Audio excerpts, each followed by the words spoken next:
The left discovers tax cuts. Yes, just in time for election season. A growing number of ambitious Democrats are making a big pivot here, pushing for income tax exemptions as part of a plan to reconnect with working class voters. That's right. This is the same party pushing $30 minimum wages, wealth taxes, and estate tax expansion. They're also planning to run candidates on tax relief. Riddle me that. So how do they pay for this? Well, you guessed it, hike taxes on the rich. But like any progressive redistribution plan, it sounds good until you learn their definition of what rich means. And the threshold for it, Chris, is a lot less than you would expect. And the problem becomes this.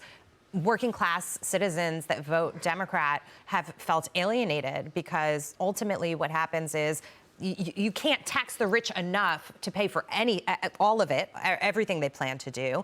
And therefore, those people don't get what they voted for.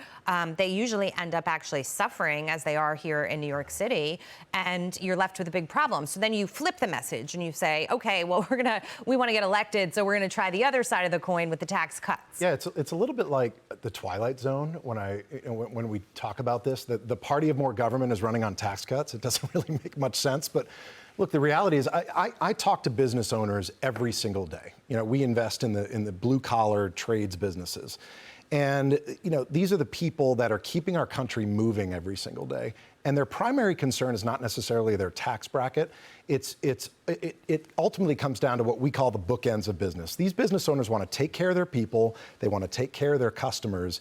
And, you know, they're worried about the cost of parts. They're worried about the cost of fuel. They're worried about the cost of insurance. The real relief comes from stable energy prices and a reduced regulatory burden. That's it. Tax exemption thresholds and all this stuff, it's a start. It's not a strategy. And we've got to get, you know, to the heart of what, you know, keeps our country running. We got to get to the heart of what keeps them stable so they can focus on taking care of their people and serving their customers. Let's go to an example, Taylor, in California, your home state. I love coming to you on these. Do it. Candidate for governor, Katie Porter, she's a former Democrat congresswoman. She's proposing to wipe out state income taxes for California families making up to $100,000 a year. So she realizes that will resonate with those voters. But as we talked about, the problem in California is you've got big business leaving and rich people leaving. So how do you pay for that? Well, that's the debate. Because listen to these quotes where the Democrat group Third Way is against it because they can't fund big government unless you tax everyone. And they say you have to show up. It's your patriotic duty. Everyone has to pay taxes if you want a big government-style safety net like the Europeans want. Right. Europeans are socialists with 0 or 1 GDP growth. I look at that and I say, no, thank you. You talk about Californians, talk about what Ro Khanna said out of California. He's also going against the trend because he sees that they can't fund it. He says this: Democrats need to offer a vision of the state that provides health care, education, and child care, and asks each of us to do our patriotic duty, AKA paying taxes. We need to argue as Democrats more of an FDR frame that believes in the role of the state to provide essential services, not the Reagan frame that believes government and taxes are evil. So they're realizing this plan doesn't work because it's not big government. And their solution to everything is big government. And if you isolate and take away taxes for people making less than $100,000, that's not big government, it's less big government. So they don't care about the people, they care about the role of government in your life. Oh, God, if Brian was here, he would go off. But Dagan, I imagine you have something to say, too, about that. So it's always the why now that they're saying all this. So we're coming up on tax day, which is next week. So the United States is literally going broke because of these shameless politicians, just like Cory Booker and Chris Van Hollen, senators who want to create new federal tax exemptions. Booker, $75,000, and then Van Hollen wants to set that figure at close to $100,000, what, $92,000. We're going broke as a nation because of the kind of jackass claptrap that comes out of people's mouths during tax time.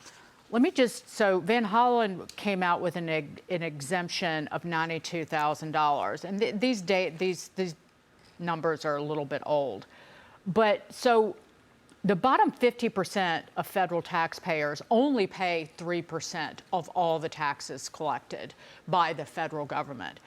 It's about $63 billion a year. So if you take that exemption up to almost $100,000, you have the bottom 75% of Americans who will not be paying any taxes at all. And so at a time when we are fighting generational evil like Iran, that means if you're not paying a dime into the federal fisc, you're not paying our military. You are not supporting with one tax dollar, dime, quarter, or nickel our men and women in uniform. You are not paying for anything that the federal government pays for if you're looking to walk away without paying any federal income tax.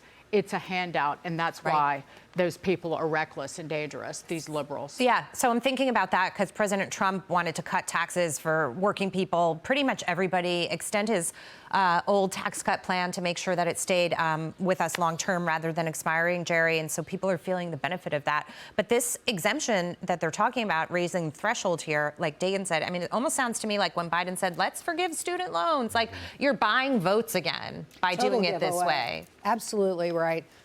And remember, they want child care, they want paid leave, they want to increase the child tax credit, Medicare expansion. There's so many things they want to pay for.